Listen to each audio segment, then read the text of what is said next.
Tuesday, February the 24th, to order. First item is we want to stand. Everyone stand. We're going to do the Pledge of Allegiance.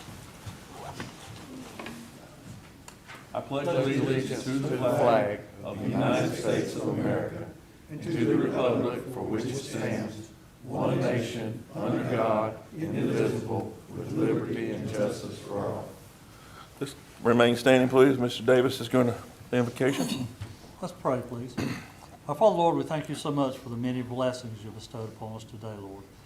Lord, I pray that you be with us tonight as we go through this meeting. Lord, give us wisdom and knowledge to say and do the right things and make the right decisions, Lord, for the benefits for the people of Union County and for the government of Union County. Just give us wisdom, Lord, for we need all your help. Lord, I pray that you'll be with the ones that are having problems this day, Lord. Give them wisdom. And Lord, I pray that you'll be with us tomorrow as we make our travels, that you'll give us safe travels, Lord. Lord, we just ask these blessings in Jesus' name. Amen. Amen. All right, next item. Miss Amy is going to administer the oath of office to our two new members, Mr. Andrew Medlin and Mr. Richard Marshfield. Welcome, gentlemen. Welcome. Do you, Andrew Medlin, solemnly swear that you will support and maintain the Constitution and laws of the United States and the Constitution and laws of North Carolina, not inconsistent therewith, and that you will faithfully discharge the duties of your office as a member of the Union County Land Use Board, so help you God? I do. Do you, Andrew Medlin, solemnly and sincerely swear that you will support the Constitution of the United States, that you will be faithful and bear true allegiance to the state of North Carolina and to the constitutional powers and authorities which are or may be established for the government thereof, and that you will endeavor to support, maintain, and defend the Constitution of said state, not inconsistent with the Constitution of the United States, to the best of your knowledge and ability, so help you God? I do. And do you, Andrew Medlin, swear that you will well and truly execute the duties of the office as a member of the Union County Land Use Board according to the best of your skill and ability, according to the law, so help you God? I do. All right, thank you very much. Congratulations. Congratulations, sir. Do you, Richard Marshfield, solemnly swear that you will support and maintain the Constitution and laws of the United States and the Constitution and laws of North Carolina, not inconsistent therewith, and that you will faithfully discharge the duties of your office as a member of the Union County Land Use Board, so help you God? I do. Do you, Richard Marshfield, solemnly and sincerely swear that you will support the Constitution of the United States, that you will be faithful and bear true allegiance to the state of North Carolina and to the constitutional powers and authorities which are or may be established for the government thereof, and that you will endeavor to support, maintain, and defend the Constitution of said state, not inconsistent with the Constitution of the United States, to the best of your knowledge and ability, so help you God? And do you, Richard Marshfield, swear that you will well and truly execute the duties of the office as a member of the Union County Land Use Board according to the best of your skill and ability, according to the law, so help you God? I do. All right. Congratulations. Congratulations. We do welcome Mr. Medlin and Mr. Marshfield to our board. We look forward to working with you gentlemen. We have a lot of fun, and sometimes more than others, but we generally try to get out of here before 1 o'clock. All right, next item is established voting members, and tonight we have a full board, so both our alternates, you guys are obviously here to listen and participate, but you do not have a vote tonight. So our regular members are here. Next item, additions and deletions to the agenda. Are there any additions or deletions? Staff? Hearing none, do I have a motion to approve the agenda? Is there a second? All in favor say aye. Aye. Any opposed? All right. We have the minutes of December 16th, 2025. Board, you've seen those. Any corrections that need to be made? If not, I ask for a motion. Motion. Is there a second? All in favor say aye. Aye. Any opposed? Next item on the agenda is rezoning petition RZ-2026-002, Augustine. Mr. John, could you come, sir, and share with us about this item? All right. Thank you, Mr. Chairman, board members. So this is rezoning 2026 RZ-002, the Augustine rezoning. This is a request to rezone from R840 to R15. There are no conditions. It's a straight rezoning. This was originally going to be on the January agenda, but due to the snow, we moved it back to this one. So in the Union County 2050 Comprehensive Plan, it identifies this area as rural residential, which includes agricultural and residential uses on minimum 40,000 square foot lots. These are the existing conditions on the property. So north of the site, going north on Richardson Road is this picture on the top right. South of the site is this. This is the opposite side, and this is what the property currently looks like. This is the existing development on the site, so it's this black highlighted area here. There are manufactured home park here and then to the south. But everything else is single-family residential. There are no floodplain or wetlands or streams on the property. There is this stream that flows north of the property, doesn't quite reach the property though.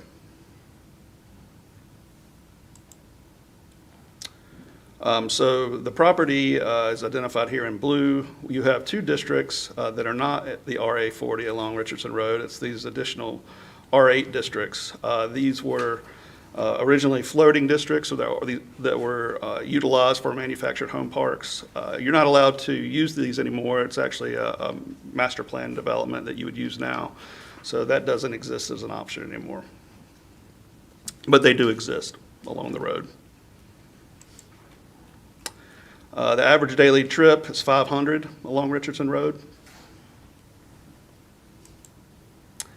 The land use map here shows that the land is identified as rural agricultural from the comprehensive plan and recommends it stays so.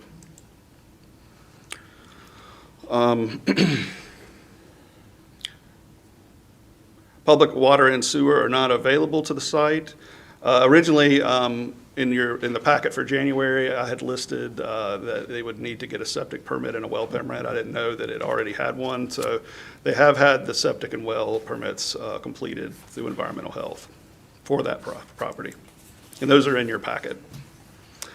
Community meeting was not required, and Monroe was not consulted. It was too far south.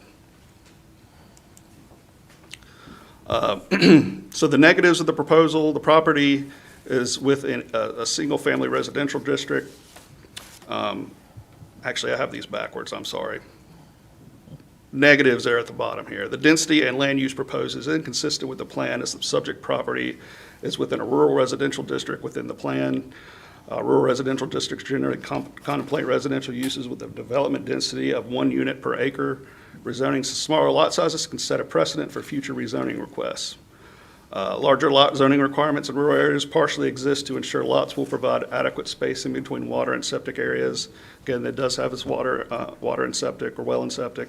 Property wasn't originally approved through the subdivision process and will require a subsequent subdivision to make it a buildable lot. So part of the origin of this is that it was deeded off in its current form, didn't go through the subdivision approval process. So if it is approved, it will go through a subsequent subdivision approval and a rezoning. Yes, sir.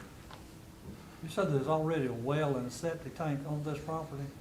It's been tested for that. You might have to ask them a little more about that, but it has been tested and approved for well and septic.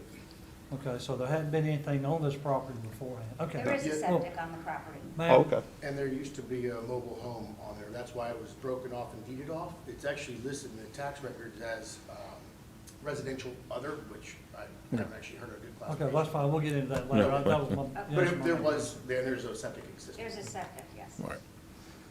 I'm sorry. Oh, you're fine. So positives of the proposal is the subject property is within a single-family residential district. The allowed use is a single-family residence. So that's part of it's consistent. It's not going to be commercial or anything to that effect. There are currently occasional parcels with RA extending along Richardson Road. Again, it wasn't approved through the subdivision process, but that will be rectified once it's been approved through that process, the rezoning process. Staff recommendation due to the comprehensive plan proposals of it remaining RA 40 was denial. And you guys have any questions for me? I do. Okay. Is part of this already approved as in this half-acre land deal? The subdivision you keep referring to? Those, the subdivision? So let's Said it go. wasn't approved through a subdivision or whatever. Yeah, I'm talking about this single little lot here, so. Okay, but my question is, these other lots around it are on acre or more property, correct? Mhm. Yes, sir. And there's no other ones around on a half acre? It doesn't look to be that way, no. Okay. I have a question. Okay. So, I don't know if I'm getting out of turn here or not, but they said there was already a mobile home on this property. Yeah, so. Was it approved for a mobile home at the time that that mobile home was there? That was, yeah, so the mobile home was there while the property was under while it was one property, and then it was deeded off without using the traditional subdivision review process. So this was a part of a larger parcel. Right, this parcel that's surrounding it was the original parent parcel, so this is actually the first time it would have been divided off So at all. this mobile home was on the property Mhm. prior to it being subdivided out. Yes. So it was. No? Okay, I'll let them answer that. Okay, that's fine. Go ahead. I'm sorry, go ahead. Broken out Well, kind of before that. confused on this. I So- can give you a little info on that because I went by and talked to Mary Clark Oh, good. today. And was hoping to ask her to come tonight, but before I could, she told me her son, that was his trailer there, had just died of lung cancer.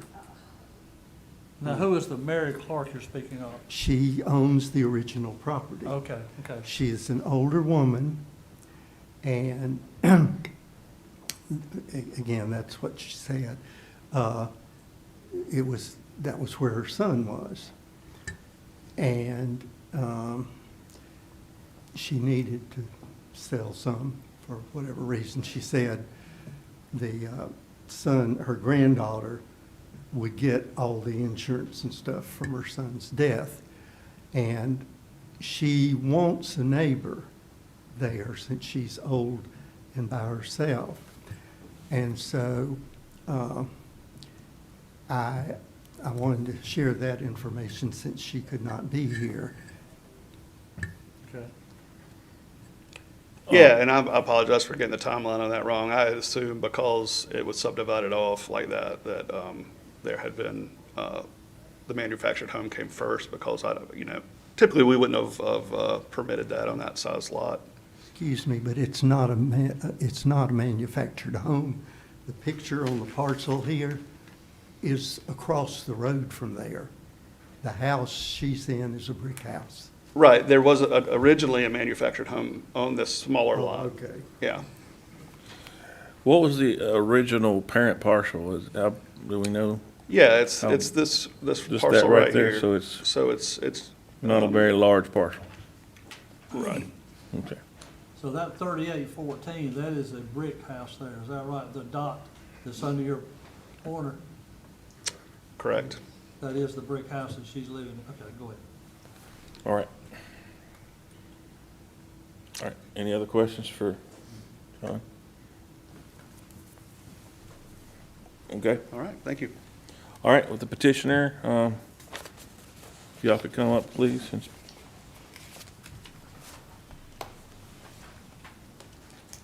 So I'm Amy Augustine. Thank you for your time tonight. I'm the owner of the half-acre property that we purchased from Mary Clark about a year ago. And this is my business partner, Ted McCooch. And he had the initial contact with Mrs. Clark. And we have also been in recent contact with her, and she expressed the same as Mr. Walkup, that she would like to have a neighbor since she's elderly. I'm going to let Ted give you the timeline. She did have her son living on the property. She has an address, 3810, the blue square that we currently own is separately addressed, and that was where her son lived, in a mobile home. And you can take it from there. Yeah, so just kind of walking into how we got here. So it was deeded off, and it was approximately, I think, around 2003, 2004, for the purposes of accommodating a mobile home. That is why there's an existing septic on there.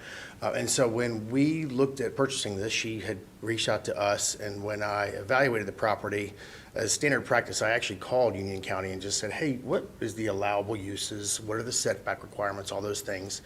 And my apologies, I don't recall who I actually spoke with. Shame on me, I didn't get the name. But at the time, whoever I spoke with said, yes, you can do a site-built home here, given the fact it it's been deeded off separately as its own address, and there was a residence there being a mobile home prior. And so based on that, in good faith, we moved forward and obviously purchased the property, went through the permitting process, got the well permit, got the septic repairs, there is an existing one there, permits both approved, and it was at the time that the build permit was submitted that we found out that it was declined because of zoning, which was contradicted the information I'd received up front, which is why we moved forward with the purchase. And then subsequent to that, we've been in close contact with Bjorn from the Land Use Board and Planning Department, excuse me. And he was the one that suggested that we go through this process and submit the rezoning application. Okay, I'm kind of confused. Sure. Okay, are you the owner of the property? I'm the owner of the property. Okay, Yep. are you the LLC? Yes, sir. Augustine Properties? Yes, sir. Now, is this going to be set up for a residence, a rental property, or is, No, we're going to put a single-family residence on it. We're real estate investors. We're going to put a single-family residence on it and sell it as a single-family home. It's not going to be a rental property. We're not keeping it. oh, so you're a developer that's going to put the mobile home on it and then put it on the market for sale? Correct. Okay. Well, either stick-built or mobile, just whichever the preference is, but All right, any other questions? Yeah, I'd like to give me a little background on how you found out about and got interested in this property, because it seems like it's a long way from Charlotte. Well, we're based in Charlotte, but most of the homes that we build are outside of Mecklenburg County. Mecklenburg's where we live, but most of the homes that we do are in the 12 surrounding counties. We actually were contacted by Mary. Mm-hmm. Mary contacted us Oh, okay. herself and was interested in selling this parcel. Okay, so she contacted you. Okay, well, let me throw out a little of my thinking here to get your reaction then. Like I said, I went by and talked to her today because since I've been on this board now for a year and a half and also dealing with other stuff, and I grew up on a farm down here at the end of Providence Road, but I spent over 40 years in Charlotte and just moved back home 9 years ago. So I'm very interested in slowing down the big development that's going on in this county. That's my motivation. And just like when these two new members were taking the oath, it says, swear to uphold the Constitution. Well, as I recently pointed out to 3 of our North Carolina legislators, the main purpose of government is to secure our God-given rights to life and liberty. Liberty is the right to make our own decision.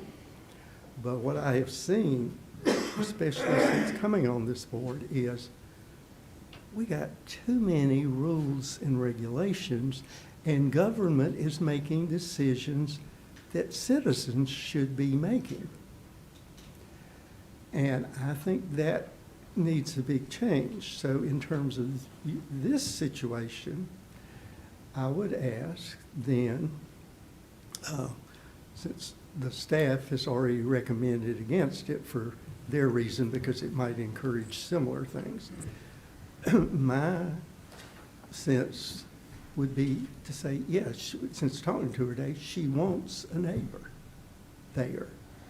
And so I think it needs to be, I'm kind of charging you. Will you be willing, in terms of, if you get the approval, not just from us, but from the commissioners then, to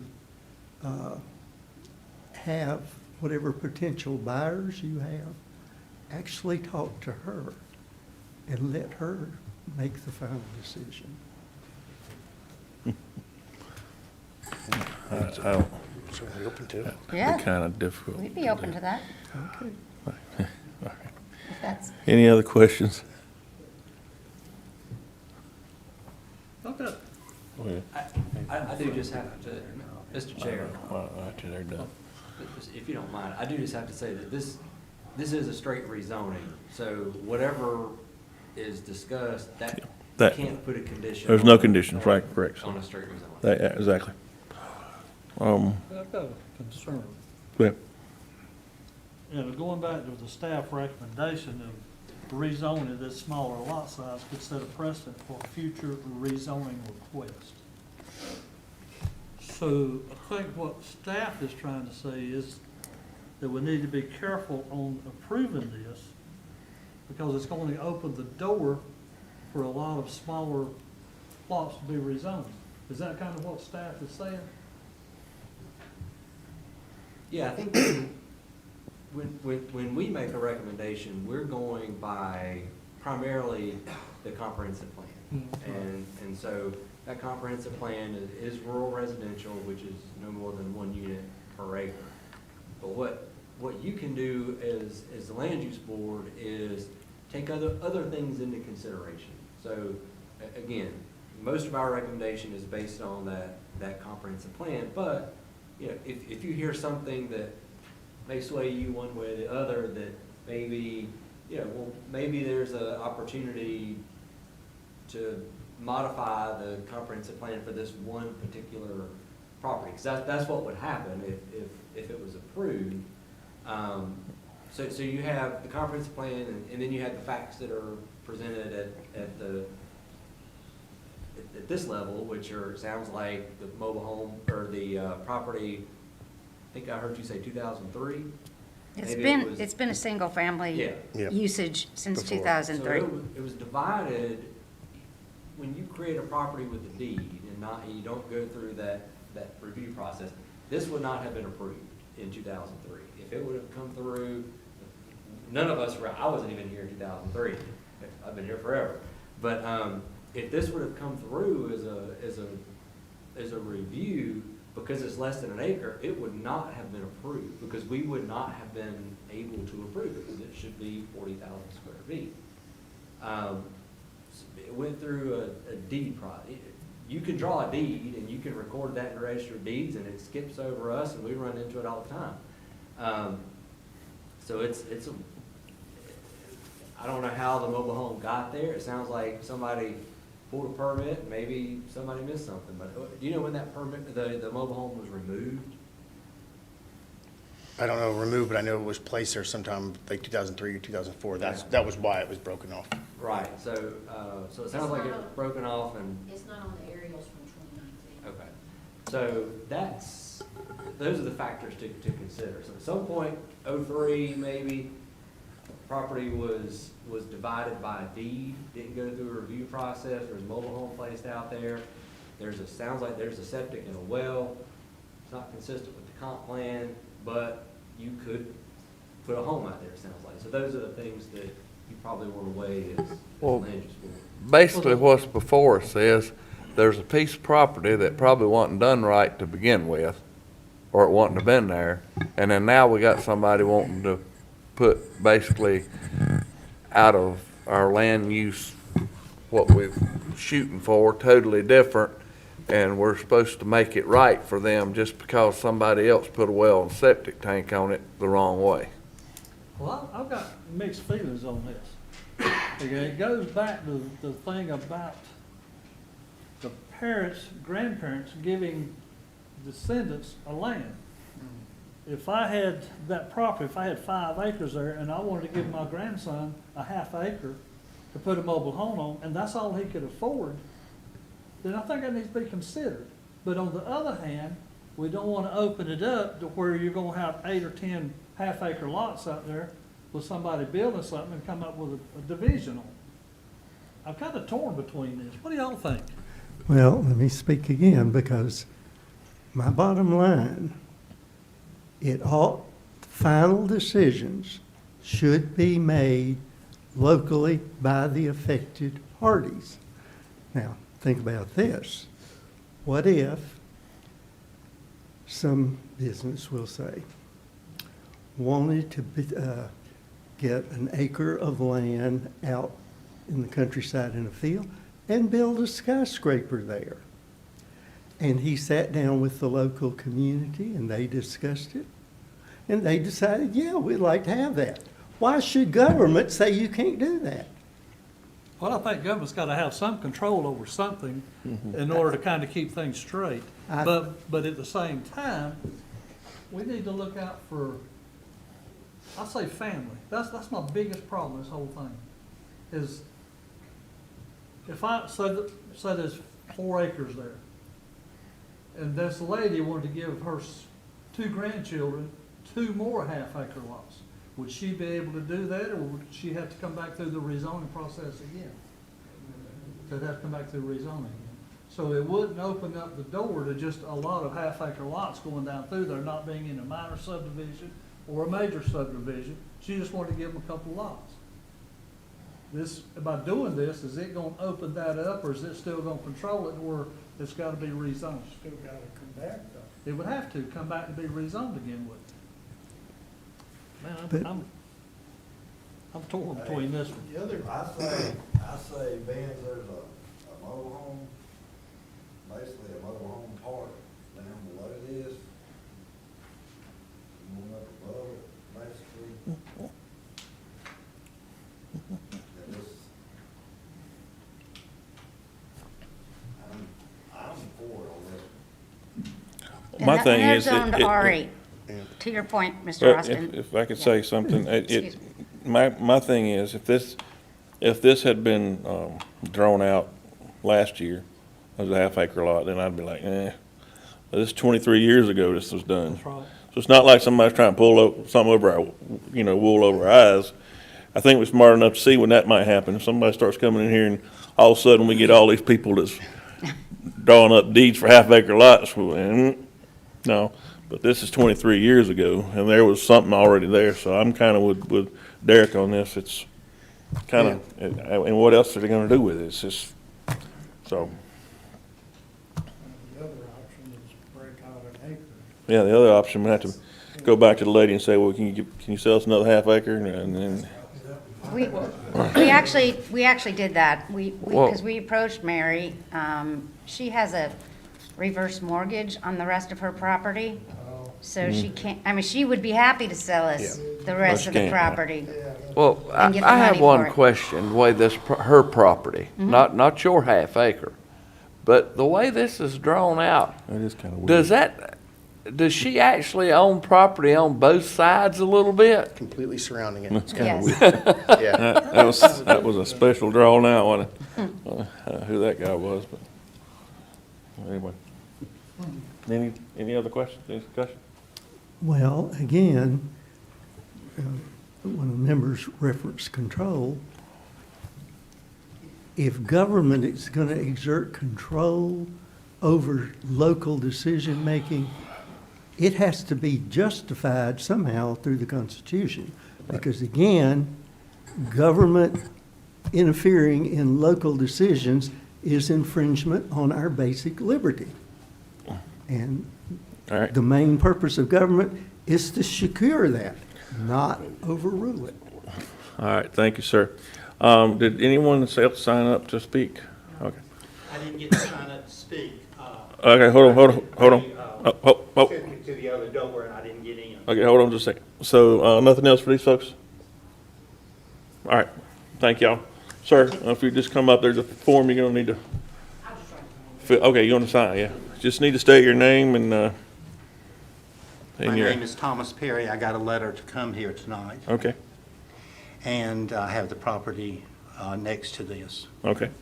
Where's your property on this map that I'm looking at right here? It's the 20 acres across the road, Across the road, okay? yes.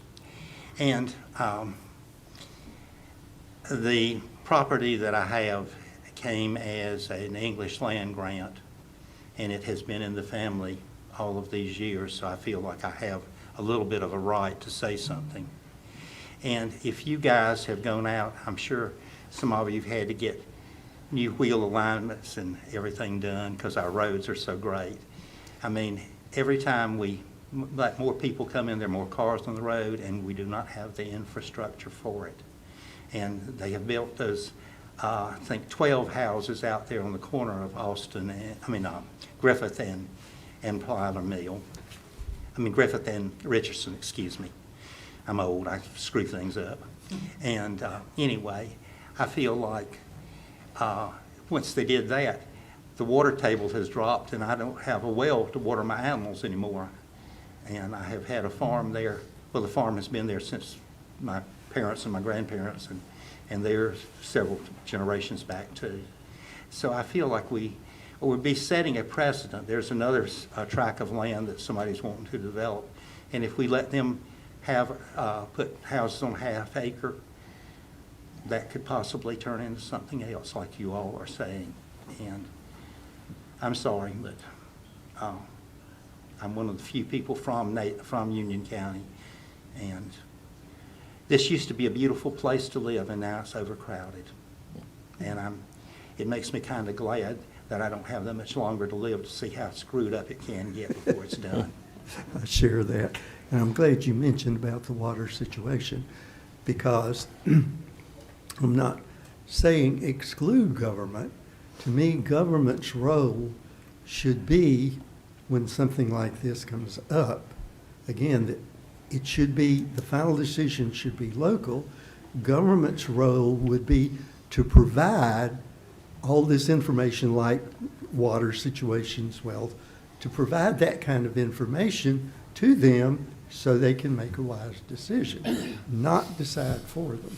And I also feel that we should not be here for property. We should be here for profit, but we should be here to try to preserve this county and keep it as, I've got, I think, 180 acres, and I'm trying to put it in a trust so it will not be developed. Good. All right, well, thank you, sir. We appreciate your comments. Thank you. Anyone else that didn't sign up? All right. Okay, board. Discussion. I'd like to say something. I don't think there's nobody in this county that feels stronger about by rights housing than I do. I think if you got an acre of land and it fits all the requirements of building a home, by right, you should be able to build your home. It's none of nobody's business. But I struggle with this half-acre lot for the simple fact as what the R20 done on the western side of the county. And I've heard that this lady is wanting somebody beside of her and all that, and that's great, grand, and wonderful. And these nice people right here, they're in the business of building a house and selling it, or a mobile home, whatever. And I'm pretty sure if they go to putting stipulations on who they sell to, they probably going to lose their license of selling homes, because I think that's called discrimination. So you really ain't got no control who you put in there. So there's a 50-50 chance that this lady may be very much dissatisfied with who's beside of her going forward. So I'm going to have to be against this. We've, just like the gentleman said, we're down there in farmland, and there's a lot of houses on these roads already, and the infrastructure doesn't fit it, and this don't fit the land use plan to the county. And as simple as I get it, and how struggled it is, it's already got a well and a septic tank. But the bottom line is, the well and the septic tank wasn't on it properly to begin with. Or it would have been already lotted up before it was. So I'll have to oppose approving this. Since you brought up the word discrimination, I have to put in my 2 cents on that. Well, I'm just saying, if you put a house for sale, and your job is to sell houses, you can't change who buys it. If they come up and got the money, they can buy it. But she just told me Okay, she's in business. Okay, I'm not gonna she argue would with you be over it. willing to, and again, this is about preservation of community, Okay. local decision-making. Yeah. Now, as far as discrimination, I realized 10 years ago when I spoke against Charlotte City Council adding to their non-discrimination, and what I realized is individual citizen discrimination is in fact our liberty. Liberty is our right as individuals to discriminate. It is government that may not discriminate. All right. Because that's bias, that's unjust. Yeah, okay. Any? I think the fact that even if another one came along, it's got to go through the same process. That's right. Period. That's right. So,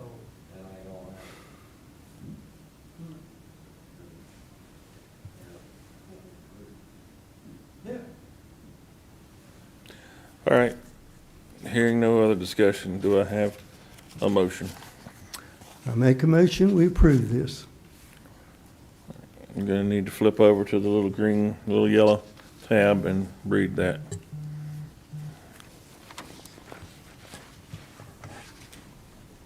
Green tab, whatever color it is. Read the red. It's Read- lime green. Read the red. Recommend approval of rezoning petition RZ 2026-02 and adopt the advisory consistency and reasonable statement for recommendation of approval. I have a motion. Is there a second? Motion second. Any other discussion? All in favor say aye. Aye. Aye. Opposed? Well, All right, motion carries. Thank you all. The staff will let you know when it's going to be before the commissioners. Yes, it'll likely be March 16th, but we'll go through all that process. Thank you. All right, Mr. Jensen, you're next on the agenda. Next item is to discuss minor subdivision. Y'all are welcome to leave if you'd like. Yeah, you don't have to stay. Thank you. Thank you.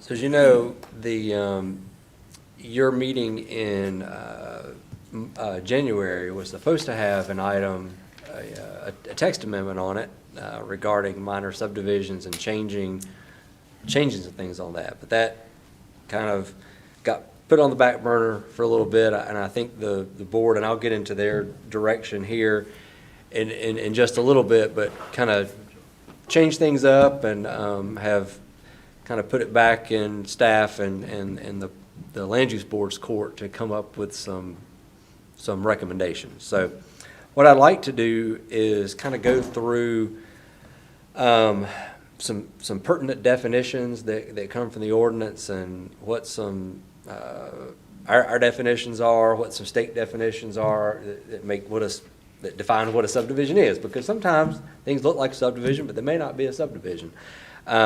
And then talk about some of the implications, minor versus major, and then get into what the Board of County Commissioners' direction was.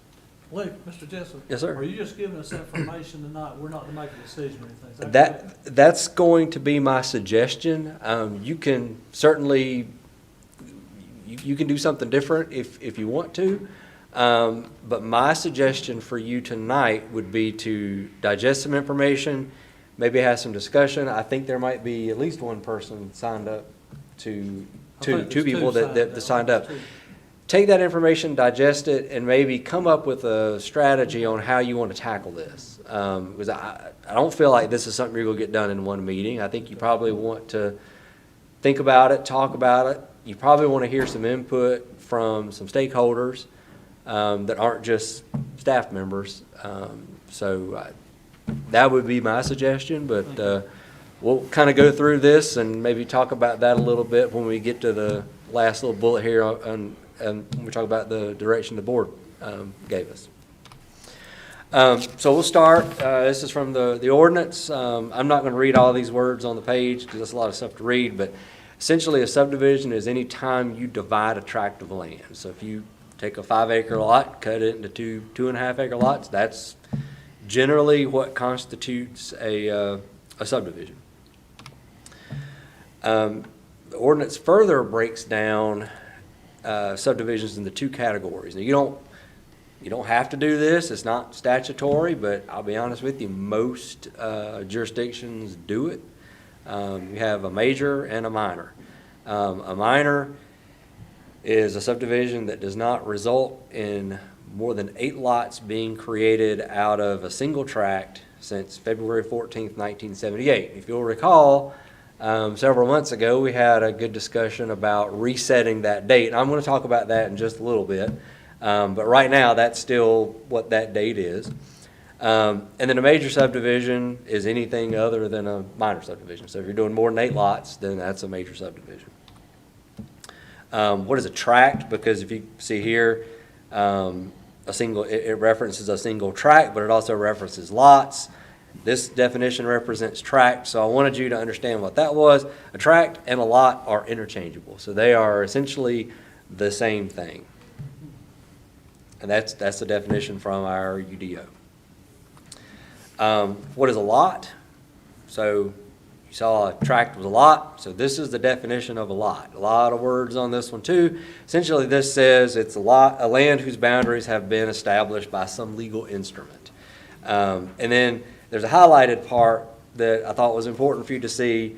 It's not necessarily, may not be a legal instrument, but if a public body or somebody with the eminent domain establishes a road or I think it says a road or a private street across a parcel of land otherwise characterized as the lot, then the pieces on either side of that are a lot.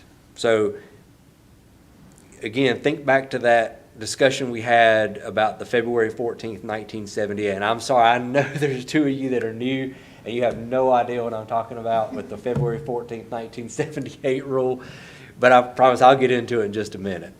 If you'll think back to that discussion, that date's what established those parent parcels.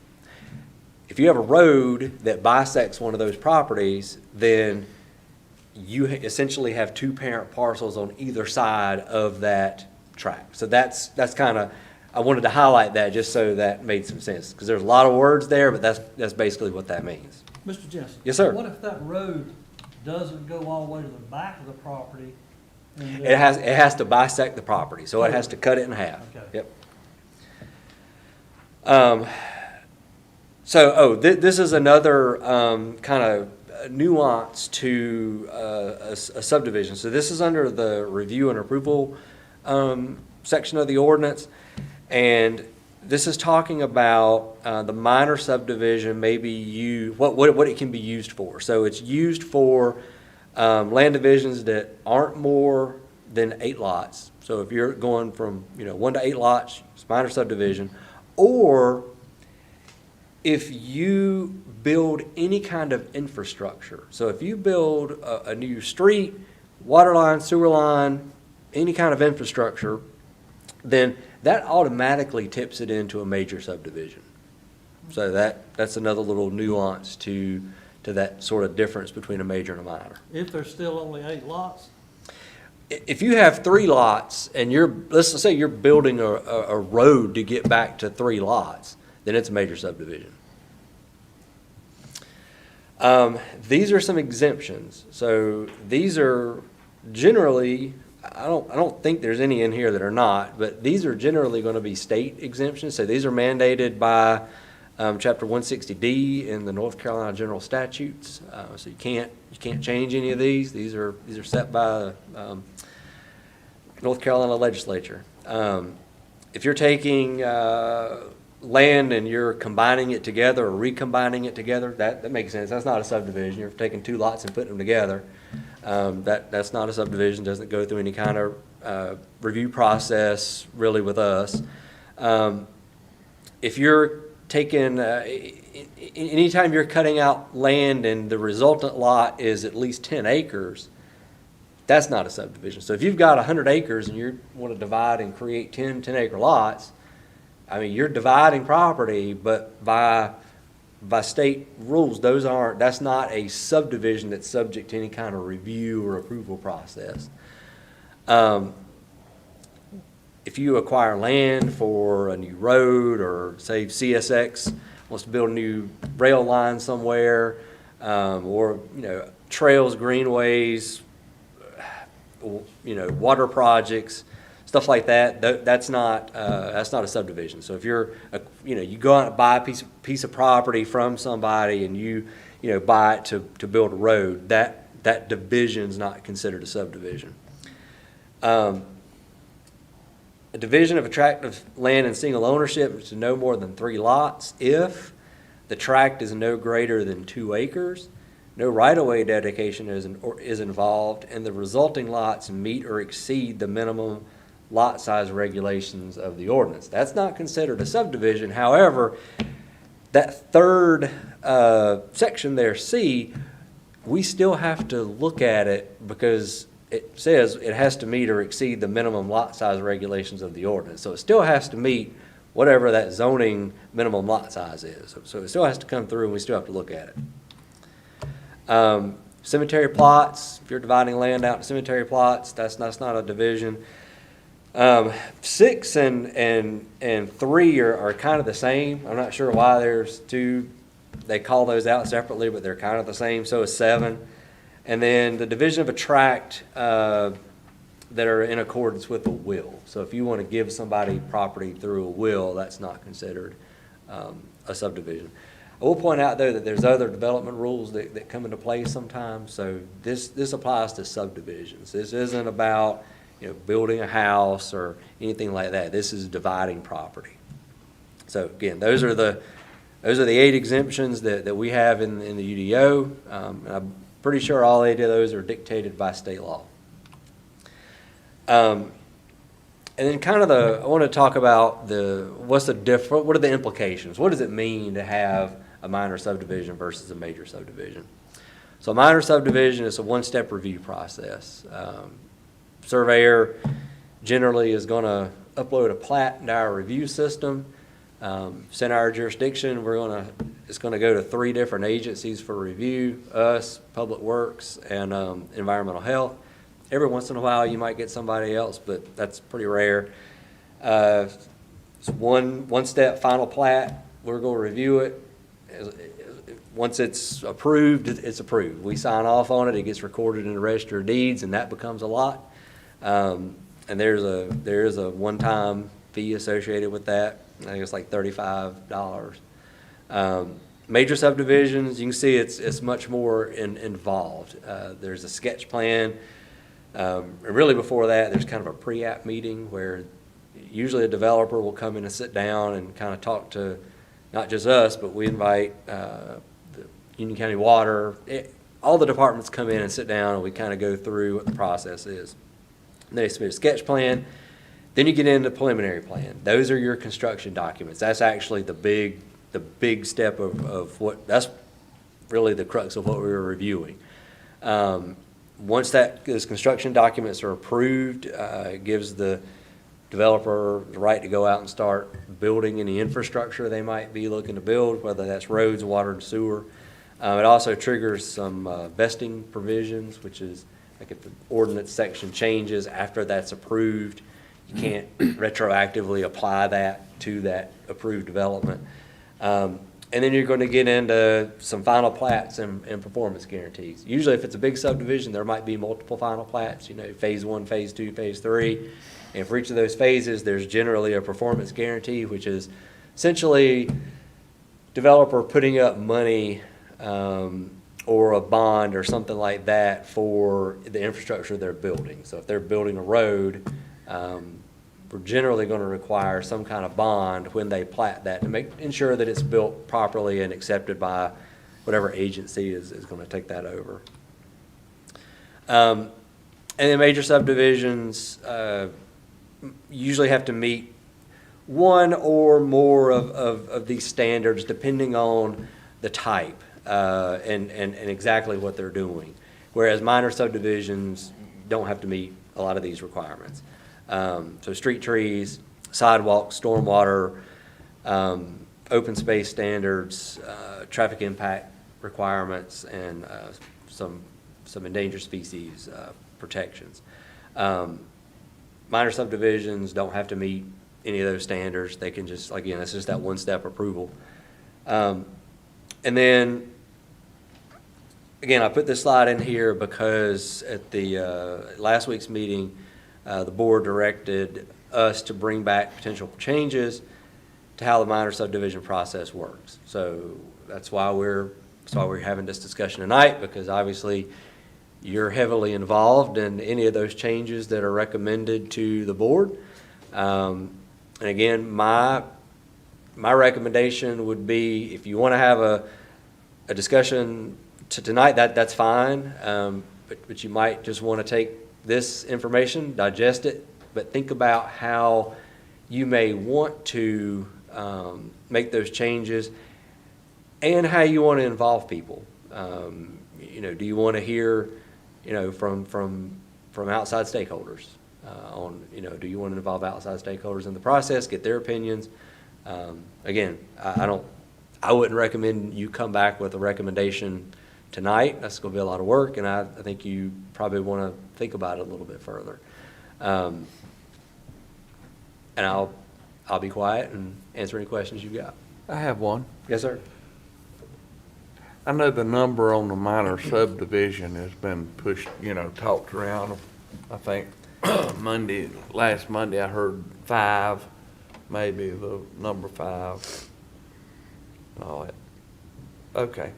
So let's just say it's 5. And then let's just say that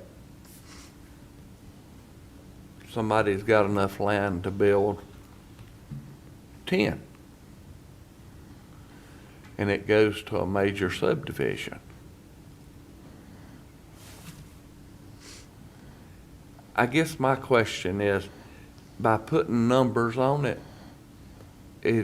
are you potentially in a position to stop them from being built? Or is it just putting requirements on what's being built? You understand what I'm saying? I do.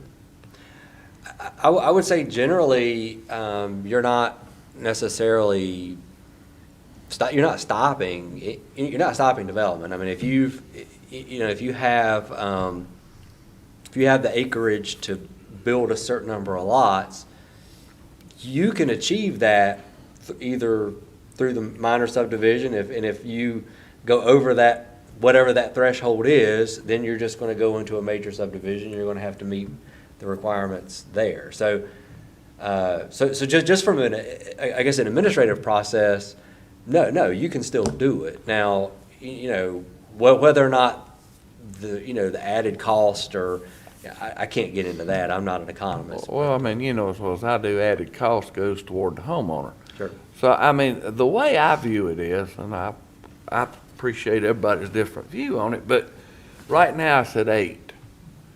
And probably, and y'all can correct me if I'm wrong, but probably 90% of the 8-house minor subdivisions are built by local Union County companies.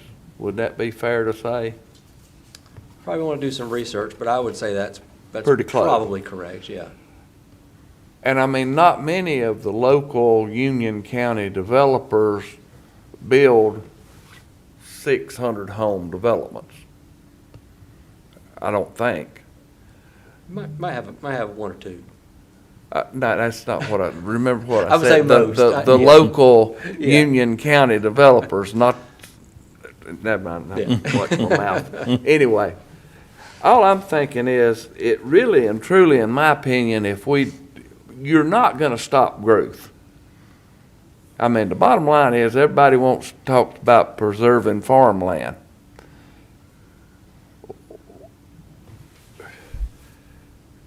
Land in Union County is being sold at a price tag right now. I mean, it's kind of hard for a farmer to buy it and farm. The price you'd have to pay to expand your farm. And I don't know of nobody in Union County or anywhere else in this country that's in business to give stuff away because of an ideology anymore. I mean, you might have a farm family that passes land down to their, the younger generation, and they keep farming it and all, but they just ain't a whole lot of people gonna say, well, yeah, I want this land farmed, so I'm gonna sell it to you at pennies on the dollar what it's worth. It just ain't out there. And you might have one exception to that rule, but that'd be hard pressed to find. So the way I look at lowering this 8 number, we're really putting a hardship on Union County small developers. I mean, we can argue it every way in the world, but like I said, when you lower that down and you put the developers out that are building in the small building areas, then you're gonna put them out of business, and then all you're gonna have in Union County is the big ones. And bottom line is, they're gonna get what they want, whether they get it in Union County or the state of North Carolina, Raleigh. They're gonna get what they want eventually. So I struggle with the number 8 myself, but that's just me. Yes, So say you've got a minor subdivision with 8 tracts of land in it.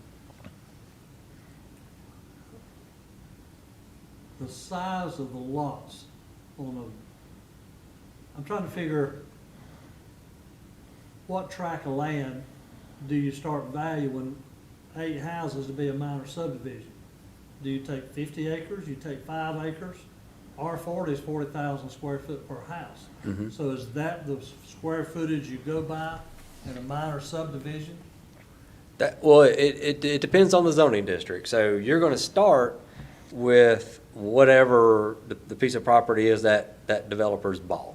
So that 10 acres, you got 10 acres. yeah. If they bought 10 acres, then kind of the way it works is the first thing we're going to do is pull up those parent parcel maps, those 1978 maps. Like I told you, we've got all those scanned in our office. We're going to pull those maps up, and we're going to see have there been any divisions out of that parent parcel. And if there haven't been any, then they've got 8 lots today to work with to be a minor subdivision.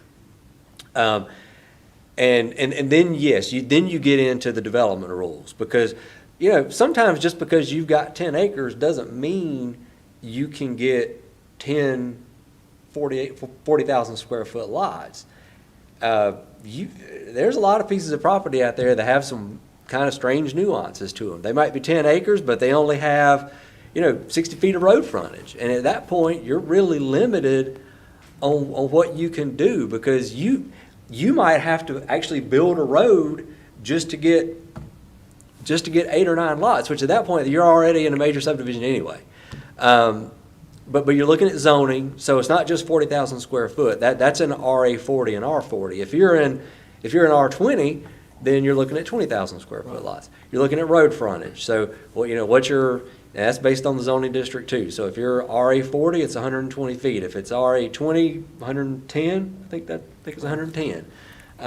So it varies based on that zoning district, but yeah, that's kind of what you go through when you're looking at that. Yeah, I think that, hopefully One that thing answers your question. that's really bothering me, who set the parent property rule? That 1978 date, So, the thing that's really bothering me really bad is Grandpa had 100 acres. He's divided out 3 parcels of it. yeah. Who sets that parent rule on how many times it can be divided out? Why can't, there So, seems to be some kind of, something that can be done to where there's not a parent rule and you can only divide so many times. and that's one of the things, if you'll remember, again, I think it was back last fall maybe, we sort of had that discussion, and I think the recommendation from the board was to change that parent parcel date, basically to fast forward it, reset that date to whatever date the commission, if they took it up, passed it, and then have it automatically reset. I'll be honest with you, I don't remember if it was every 10 or 15 years is what the I thought we were talking about recommendation 10. Well, I was. think we talked about 10. Was it 10 years? Okay. I don't know. Because I think you were looking at it as sort of a generational thing, to not open it up to, because 5 years may have been too short, but 10 years seemed, I think you thought that seemed reasonable. And it would give people, they would be able to then give lots to their kids and grandkids, and it could just keep on, going along like that. Personally, I think that date ought to be changed before we get into the minor Yeah, subdivision. that's the problem. That's gotta start somewhere. I mean, 1978 was a minute ago. So, And you gotta think, Grandpa in 1978, Grandpa divided property. Well, now Grandpa's kids are older than, or dying or whatever, and the grandkids, and so you That's gotta. right. Yeah, So there's yeah. parcels that need to be, So what can we do to change that date? So what I would suggest is when you're looking at this, look at, because I think what the board's going to want is, I don't think they just want you to do one thing. I don't think they want you to just recommend changing. Since the number was going from 8 to something different. I think since that's what's been talked about. I don't think they just want a recommendation on that. I think they may want a recommendation on, hey, let's really address this issue. So I think when you make a recommendation, that might be something that you recommend. It's like, hey, let's take this, do this, change this parent parcel date, change whatever else you want to change. If you think moving that number around from 8 to something else, higher or lower, is a thing that needs to be done, then make that recommendation.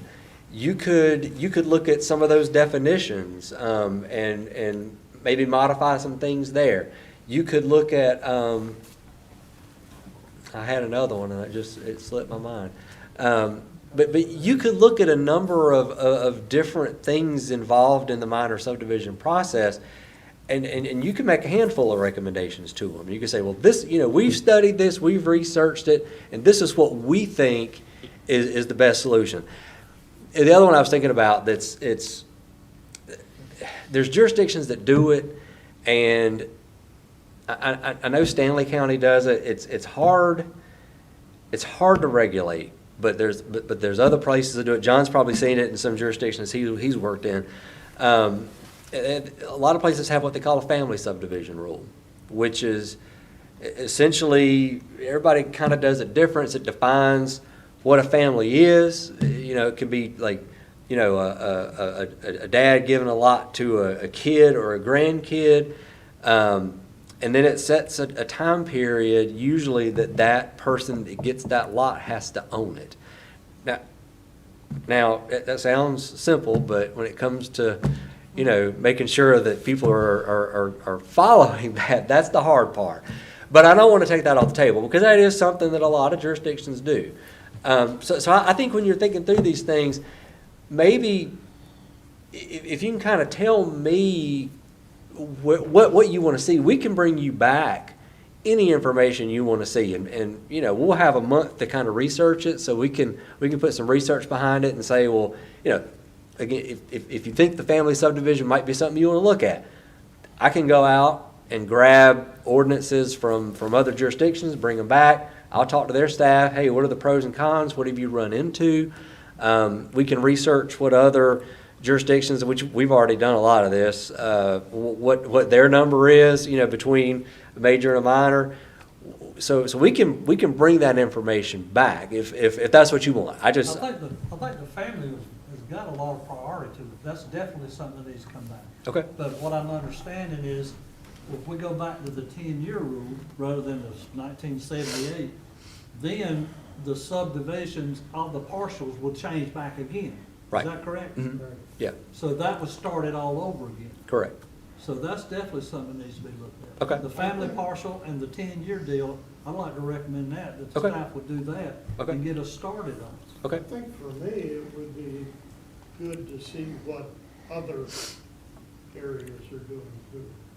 You know, what's Just in general. happening out there. Okay. Well, I think that's something too that we want to be careful with, because we look at Charlotte Mecklenburg. I mean, we can't even compare with them. No, yeah. But it's gonna have to be something that's comparable to where we are. Yeah, you gotta look at places like Johnston County or outside of, you know, but yeah. Usually when we similar do to that us. kind of research, we'll pull what we consider to be like peer counties. County, yeah. We'll look at some of the more, I guess, counties that are kind of on the edge of, like Cabarrus and Iredell, Gaston. We'll look at those usually, and then we'll also look at ones that, again, Johnston's a really good example because it's right on the edge Right. of Wake, but it's got a lot of similarities to Yeah, very much. Union County. We've got a list of those counties that we always go kind of grab their information and One kind of thing I'd like to see too is for Union County, if we, as staff, could get a printout of the area in Union County and what actual zoning it is, whether it's R40, R12, R20, Okay, to give us an idea there of where to start. okay. What do y'all think? I got another clarification. Some of the talk has been spread around, you know, about all this, been talked to. If you took, let's just say you had 10 buildable acres of land. So right now, you could build 8 houses on it, correct? If you had 10 buildable acres and stay under the minor subdivision, or in the minor. Yeah, if it was like a perfect square and you had enough road frontage, Yeah. yes. Yeah, yes, just yes. best case scenario. All right. But if you took that into a major subdivision, now you had the same 10 acres that was perfect in every way. Is it true that 30% of that land would be set back to where at the most you would have then would be 7 houses? So I think what you're talking about is the, that 30% open space in what's considered to be the rural area, which is that dark green area on the land use map. And if you do a major subdivision in that area, then you are required to have 30% of that site set aside as common open space. So yeah, whatever that math works out to be. Well, you know, the way I look Well, if you at- got 10 acres, that'd be 3 But the 3 way I acres. look at that, if you buy 10 acres of land to do that, and you pay $32,000 an acre for it, that's $96,000 of money that's gonna go into each individual, or back into the cost of each house. That sort of knocks affordable housing in the head, don't it? And what's the purpose of the 30%? So that 30% came out of the 2050 plan. People that kind of helped draft that plan said, again, it just applies to the rural area, but I say that, and that's, I don't mean to downplay it, because the rural area on the land use plan is a big area. And when that plan was drafted, all the committees that looked at that plan said they thought that was a good way to help preserve rural character. And Yeah, but that got adopted, and then it turned into a text amendment, which went back to this board and went back to the Board of County Commissioners, and it was adopted last year. But what you're looking at though is you got a developer that's got, say it's got 100 acres. and then there's gonna be 300 acres that's just gonna be put out there, nothing to be done with it. Somebody's gotta keep it up, they've gotta retain the cost, and that, to me, I don't understand that. Why a developer's gotta have 30% of property when we're trying to change it, make it better on the developers, but you're saying, well, we need to conserve land. What's it conserved for? Somebody to go out there and mow it? That's all they're gonna do to it? There are some, and just getting to the point about mowing it, there are some criteria on how you have to maintain it. If it's woods, you just keep it woods. But I mean, again, I don't. But basically, that- don't that force a homeowners association to be gathering up money to make sure that 30% is maintained properly? You can do it you can have a homeowners association. I don't think we've had a development that's been approved yet that has had to do that. We have a few that are in the review process, but I think most of the ones that are going through review have talked about setting up like an HOA to kind of maintain it. There are other things you can do. You can try to give it to a land trust like Taubes Lands Conservancy. I will say usually they're not going to take something on the order of 3 to 10 acres. I mean, they just don't want pieces of property that small. It could be deeded to Union County. Whether Union County took it, I don't know, or a town. So there's multiple things you could do, but I think for all practical purposes, I think most folks are probably going to establish some sort of homeowners association. Yeah, but Okay. but the bottom line is, regardless of how you done it, the cost of the upkeep of that land is through the homeowners Sure. that live in there, that it's land that don't belong to them basically, but they're forever having to put money in it to keep it up. Sure. And also, what's gonna happen is, we're talking about trying to conserve farmland, then that would be 30% that could be left in farmland that the contractor wouldn't have to buy to put it in something just to mow grass with. Would Well, that not make sense? Yeah, and I mean, I'm not gonna tell you, HOA could potentially lease it back to a farmer if they wanted to. But I'm just saying that Yeah. it'd be better on the contractor if he didn't have to put that 30% in it. Sure. It'd be better on the And- cost for the homeowner. And if that's something that you wanted to think about and, make a recommendation to the board, that provision came out of that 2050 comp plan. I think And that's something we Yeah, need to this is- consider too. This is just for major, right? yes. Minor yeah. subdivisions It does not apply to minor have to have that. subdivisions, right. So, Right. so that's, That's why the number's so important. well, yeah, like, of okay, if you making had it. 10 acres, you'd be better off doing a minor subdivision with 8 lots than doing a major subdivision, because you'd only get 7 lots. Yeah, but if you, Well, put- you if know you what I'm saying? put, but if you pulled the minor subdivision back to 5 houses, Well, yeah. you'd basically have to make every lot a 2-acre lot. Well, I mean, you would. I don't But, know. but what got me thinking on these things like that was when we was discussing the sidewalks, where we require the sidewalks. Well, the state of North Carolina don't keep up sidewalks. Right. So any of the ones that's basically on the roadway that we have required as a county to do it will someday be the cost of the county to replace it or keep it up, unless it's inside of the HOA. Right. And I'll be honest with you, that list that's what could be required. That term, when applicable.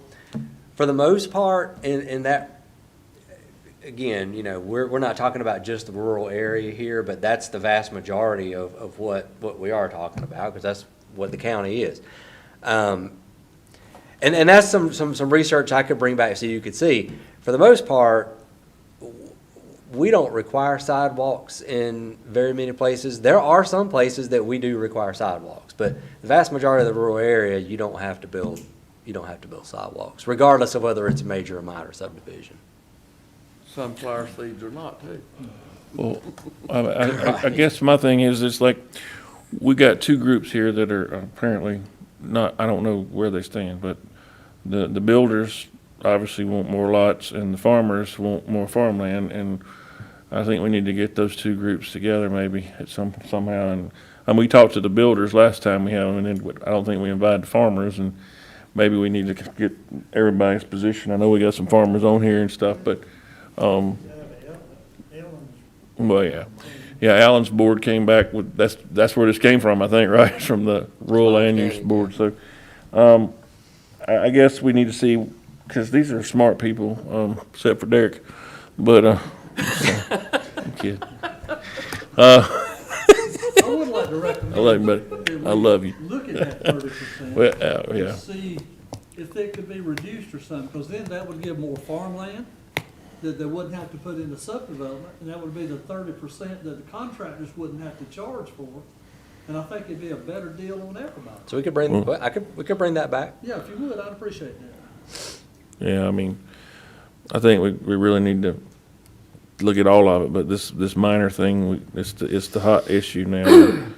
You know, I mean, it sounds like, I've got kind of a running list in my head, and it sounds like you've sort of hit on just about everything. the date's gotta go away. That date, Right. that's the number one thing. That So- stupid 1978, that's ridiculous. So I can bring back some research on that, which will include the recommendation you've already made. I'll bring back some information on how other counties do family subdivisions. I'll bring back some information on how some other counties do, what is their number? Is it 5, is it 10, is it 11? It could be all over the place. So I'll bring back some information on that.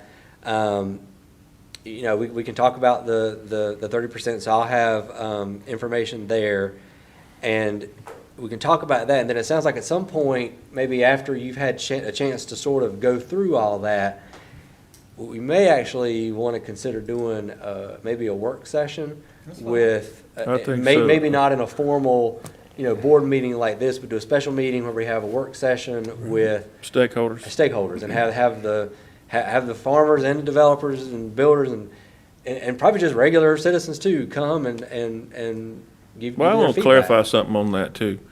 We say developers, but I don't consider guys going out building 8 houses developers. They're building, We were talking about, and then I think you brought that up. Yeah. These are local guys building houses and, so, I mean, I know what you're saying. but I'm Sure. I just feel like, they get beat up because everybody sees that development with 500 houses or whatever and, they're all bad. But you got these guys that are local, that are building, however many houses a year.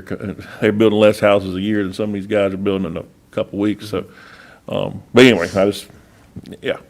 Okay. But in this process too, I thought we're still gonna have to look for and respect the flood zones, the flood problem. Oh, absolutely, absolutely, yeah, absolutely. that's, yeah, I don't, and there's a lot with that we can't change, because that's federally designated. I mean, we Yeah. do have some flexibility, but not a lot.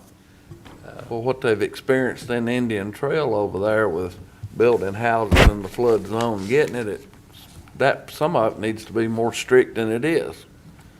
Because once their house floods, they want the county to do something Fix it. about it.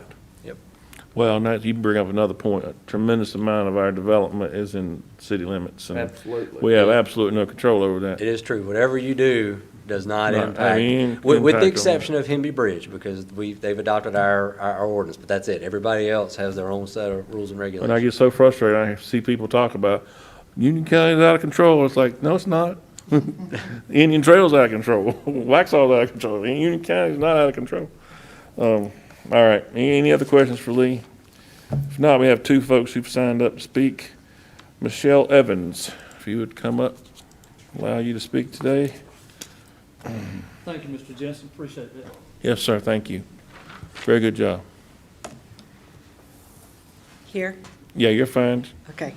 My name's Michelle Evans. I'm a local realtor. I own a small firm, and I'm also the president of the Union County Association of Realtors. So we've had a lot of discussion about major versus minor and the number, and that's kind of what I'm here to talk about. I don't have all the ins and outs of all the high-level things you guys know about. I just know a little itty-bitty about, and I've been asked to come and speak on behalf of realtors and homeowners tonight. And I really appreciate your discussion on small builders. because that's who I've been talking a lot to, and also homeowners who own 8 or 10 acres and want to break that up for their family and what that might mean to them.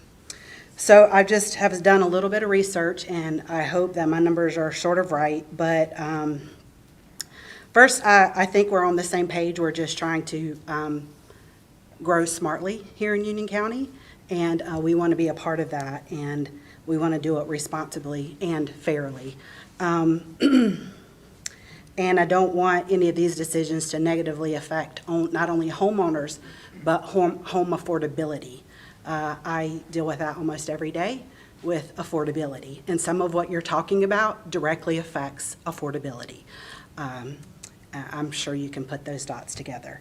But just from going from major to minor, and I don't know what numbers you're talking about, in our meetings, we've been talking about 4, 5, and that has a major impact on families who don't have the capital to pay for the change that would go from 4 to 5 and make them a major subdivision with the TIAs and all, a 6 to 9 month process as opposed to a 1 month, 21 day process. So not only the time, but the money that would afford. Talking about, a couple $1,000s in total to $25,000 to $60,000.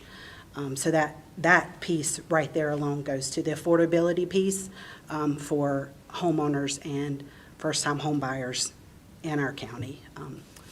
I'm sure you know, if you've read any piece of news recently about real estate, that home affordability is a major struggle, and we're trying really hard to find ways to combat that.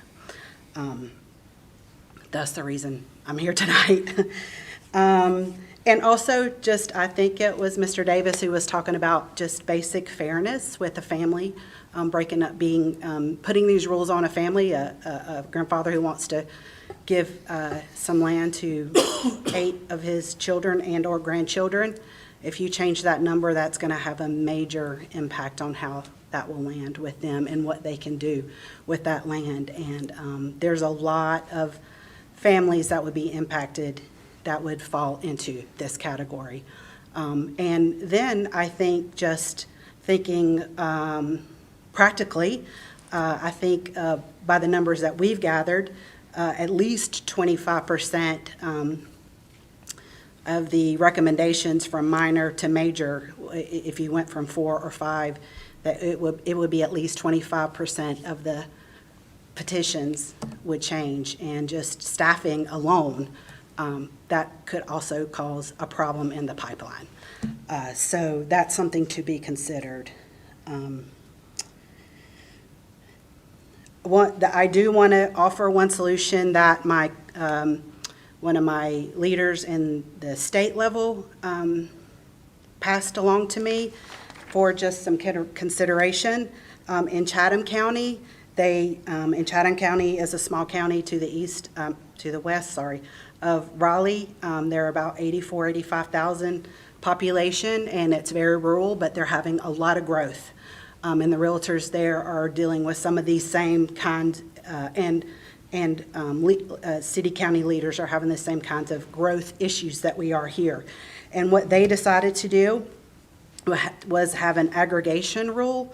And I'm sure you know what that means. I did it until I studied it. But that basically means that if you multiple small land divisions from the same property over time are reviewed together. So you couldn't try to find a loophole. So if you have, you're trying to find a loophole around that. So that is one way they're combating that. So it might be something you guys want to look into.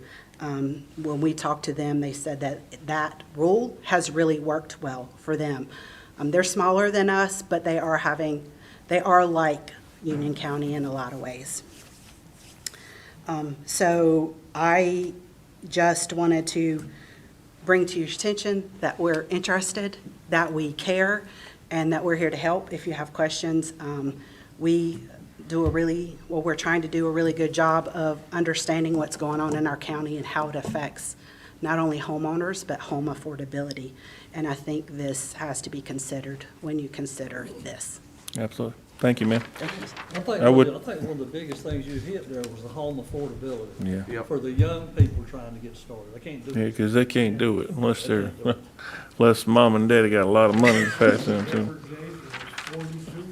Yeah, Well, I think right now on that, what we're talking about, the young folks getting married, unless their family has a home to let them have, it pushes them over into these, what do you call them? The apartment type things, you know, multi, yeah. things. Multifamily. Puts them in there till they get on their feet, and my gosh, when you're And then paying that's that cheap. kind of rent each month, You can't get you on. can't get on your feet.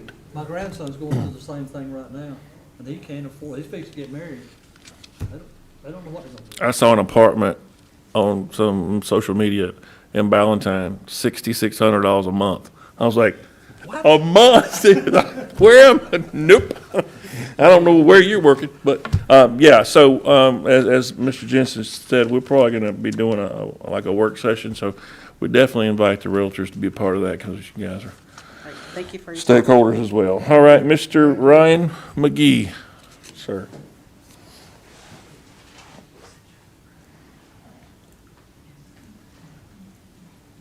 Good evening. No, I'm not letting you speak until you tell it. Did you bring some cakes or any desserts? I didn't. I'll have to run up there and get some tomorrow. That's gonna hurt you. Well, I don't have a whole lot to add to what you guys have already said. Most of the notes that I had on this, a lot of you guys have already brought those up, and she has too. The biggest thing that we have to look at is, right now, it takes the same amount of time and money to get a 9-lot subdivision approved as it does a 500-lot subdivision. So if I'm a developer and I'm trying to look at my cost and run the numbers, I can justify putting that time and money into 500 lots a whole lot better than I can 9 or 10 or 15 or whatever. So a lot of that stuff, we're actually encouraging these large subdivisions to come into this county, and I'm a lifelong resident of Union County, and I plan to continue to be here. I am a home builder in Union County, but I personally don't want to see this county overrun with a lot of large, big subdivisions. I'd rather see just local builders. There's a lot of good local builders here in Union County that build a very good home, and they take pride in what they do. And I would rather see the county work with these types of builders to make it easier for them to build in Union County, and to where they can keep their houses affordable to compete with the national home builders there. We talk about the 30% rule. I was doing some notes there. If you had a 50-acre tract of land or even a 100-acre tract of land and it was all farmland and you wanted to subdivide it and put 8 houses on it, well, that's going to take, if in a perfect scenario, you could consume 8 acres of farmland doing that. If you go into a major subdivision and then you apply that 30% rule, all of a sudden you're giving up 10.5 acres of farmland that you could have done with 8 acres of farmland. So there's a lot of things that I don't think people are considering when they look at all these rules that are being put into place. And I appreciate what you guys are saying as far as let's work together with the people in the county, the builders, the farmers, everybody. Let's all come together and work on, talk about it together. And I think we can all come to a solution that's going to work good for the entire county. So that's what I'd like to see. So, again, thank you guys. I got a question. Yes, Go sir. ahead. I'm sorry. Go ahead, Rick. I'm sorry. On your process, say you're doing an 8 minor subdivision, you're looking at a 200 major subdivision. What is the time frame from the time you start getting all the information together? How many meetings do you go through? Is it easier to go through the minor subdivision or the major? And how many meetings do you have to go through to get all this? The last major subdivision that we did took us about 3 years from the time we purchased the property to the time we built the first house in there. I think that's something that needs to be considered too, looked at. Is there anything that could be done? Because the more it takes is the more expense. The longer it takes, the more expense it's gonna take, and that expense is gonna come back to the homeowner. It's gonna go right back to the homeowner. So that's something that needs to be looked at. What could be done to kind of, you know, to kind of small, you know, drop that down to where it's not a 3-year process, it's maybe a 1-year process. That's a good question, Lee. Is, our major subdivision rules, is there room there for So some what I'll change? say about timeframes, and yes, I mean, I'm not gonna sit here and say that we're the fastest in the world, but that one also included a rezoning.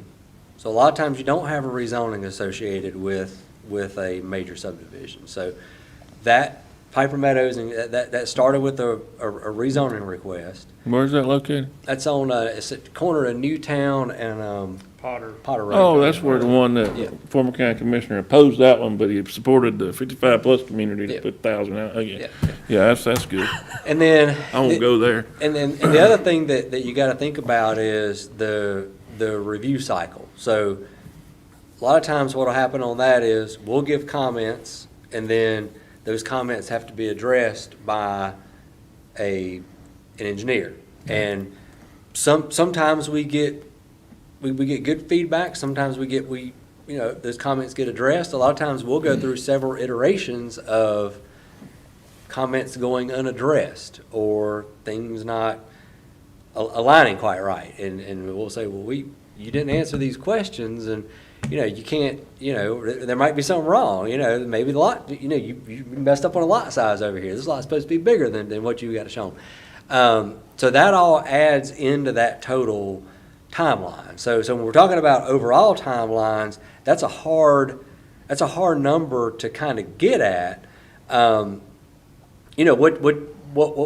we could look at are sort of, what is Union County doing as far as its timelines? How long is it taking? And that's something that we track internally.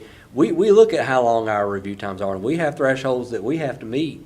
Like our review time in planning, a major subdivision, that involves departments and agencies that are even outside of Union County. So when I'm talking about us, I'm talking about the Union County Planning Department.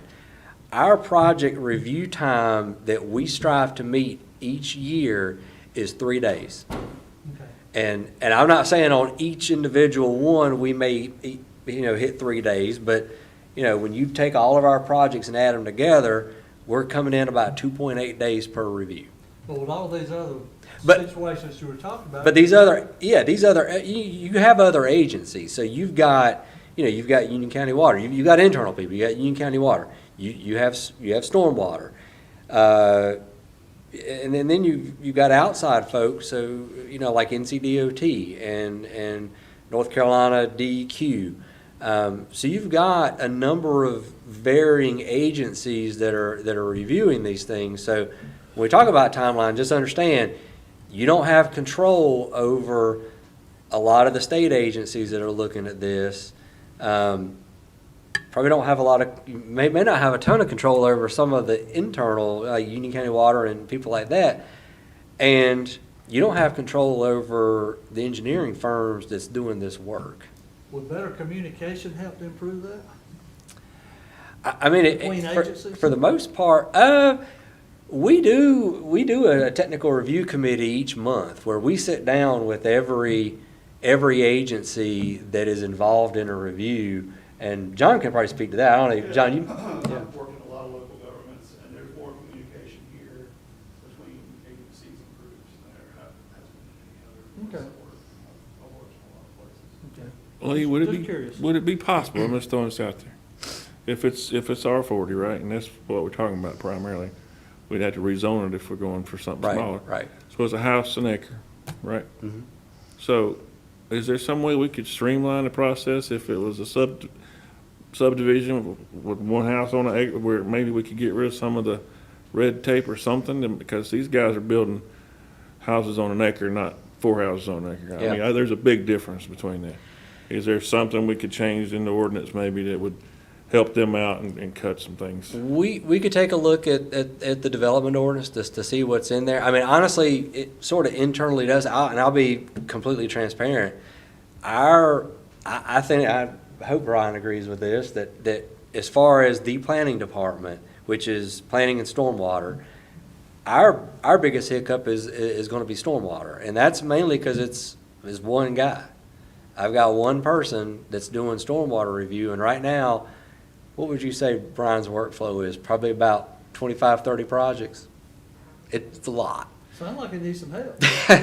Well, that's a funding issue, but that's primarily our choke point.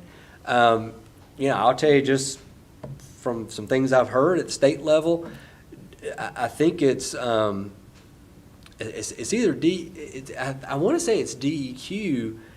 They have one reviewer that's for this region. Is that?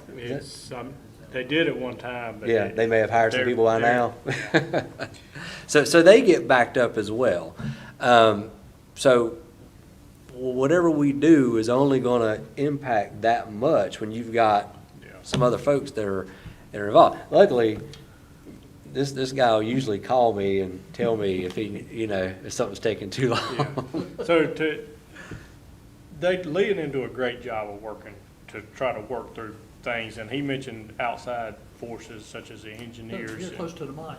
He mentioned outside things such as engineers and things like that really can throw a kink in that timeline too, because as he said, a lot of times it comes back with comments and they send it, and the engineers address 3 out of 10 comments and send it back in, and then that just adds another entire cycle of review that it has to go through. So I don't want anybody to think that I'm casting a bad light on these guys, because they do a great job of trying to get things worked through there. To answer your question about what can we do to eliminate some of these hangups on stuff that where you got R40 or stuff like that, that's the whole point that I want to make, is that we need to really consider that when you're talking about changing that number of what the threshold for a minor versus a major subdivision, because when you go into a major subdivision, it's inevitable you're going to have this timeline that you're going to have to deal with. And but if you could get that to stay or even increase that threshold, then that would alleviate a lot of these issues with doing that. I have a question. If you don't mind, and I think that is a good point. So just to give you some more kind of statistics that you probably don't want to hear. Our minor subdivision review process takes about 15 days. I think the total time we get on a review is about 21, but I think, and that's all 3 departments that are reviewing. It's about 15 days. And that's to provide comments. Usually they're approved on the first go around, but every once in a while there might be something.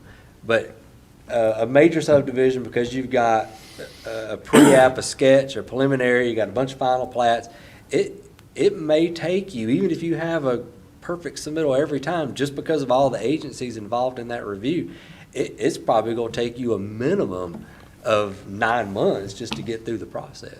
Right. So and I think that's the point, was 15 days versus 9 months. Right. Well, my question is, when you go from a minor to a major subdivision, what percentage does it add per house because of the difference between what had to be done between the minor and the major subdivision?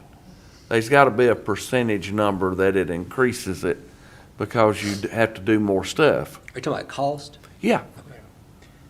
I would be afraid to throw a number out there right now, but it is a considerable number. Is it as much as 20%?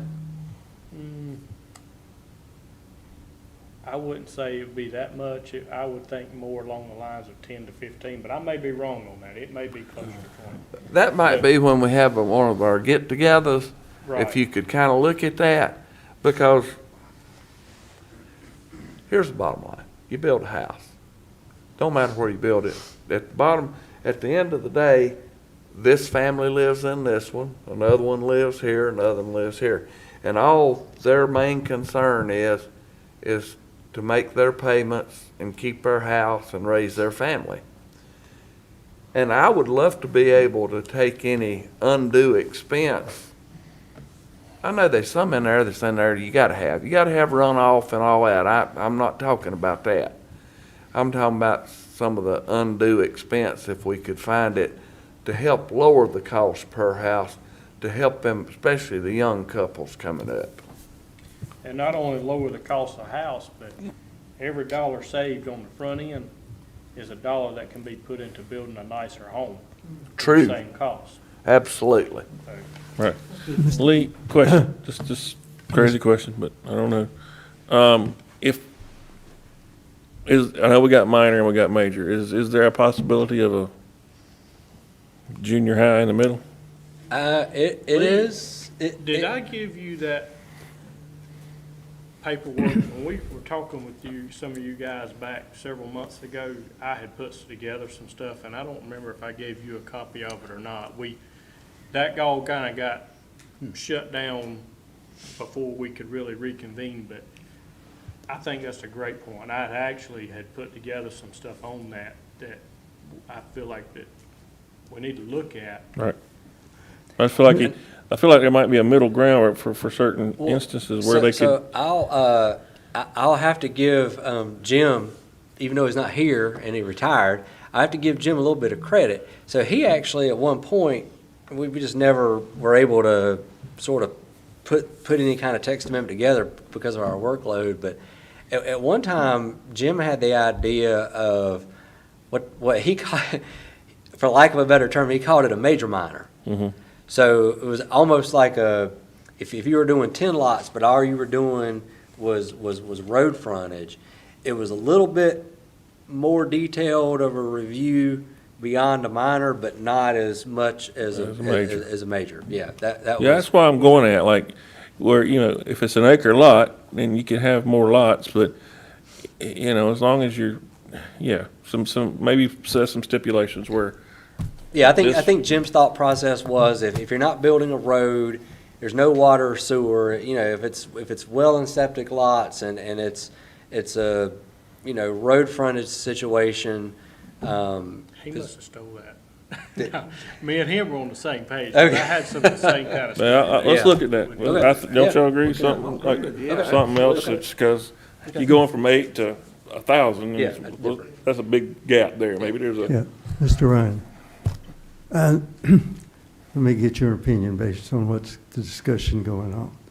If you as a builder, rather than having to spend the amount of time and expenses you said in dealing with all these rules and myriad rules and regulations that we've been discussing, if all you had to do was go sit down with the people in that community and get their agreement, would that make your houses cheaper to build? Well, anything that we can do to shorten the process, to answer your question, yes, sir, it would reduce the cost of the house. What would be your personal preference? That process as opposed to this one? I'm afraid to answer that one. Because I do know that there are, I would like to just go sit down with my neighbors and say, hey, can we do this? But we can't. I understand that, we can't do that. I mean, you have to have an approval process, but I think we can work on that approval process to make it to where it works good for the community. And that's ultimately what I want to see, because as I said, I was born and raised here in Union County, and I'll probably die here in Union County if I have my way about it. So that's, I want to see this county and have a nice place for myself and my family to live, so. Yeah. All right, thank you, All sir. right, thank you. Appreciate it. Thank you, Ryan. Any other discussion, guys, y'all want to talk about? Not. We will move on to planning staff report. Don't really have anything other than I I've officially introduced you to John. Have you been to? Yes, we. Oh, have you? Okay, well, I'm sorry. Yeah, we I know must have- John. We- I must have missed that meeting. I was out, so, okay. You were. Oh, well, you were okay, in I the- wasn't here. All You were right, in the all right. Caribbean or Good somewhere, deal. probably. Yeah, maybe, okay. Well, sorry, John, I didn't mean to. I didn't have anything other than that. Nothing else? Any comments, anybody? So Lee, you've been charged with moving forward, and I think we gave you a good map to go, and let's get this done sooner rather than later, in my opinion. If there are no more comments, I'll entertain a motion to adjourn. So moved. Is there a second? Second. All in favor, say aye. Aye. Opposed? We are adjourned. Thank you, gentlemen. Thank you, Miss Amy. Thanks, sir, you did wonderful. That's all I was saying. Mark, you did wonderful, sir. Mark's good. Mark's got a lot of intelligence. Well,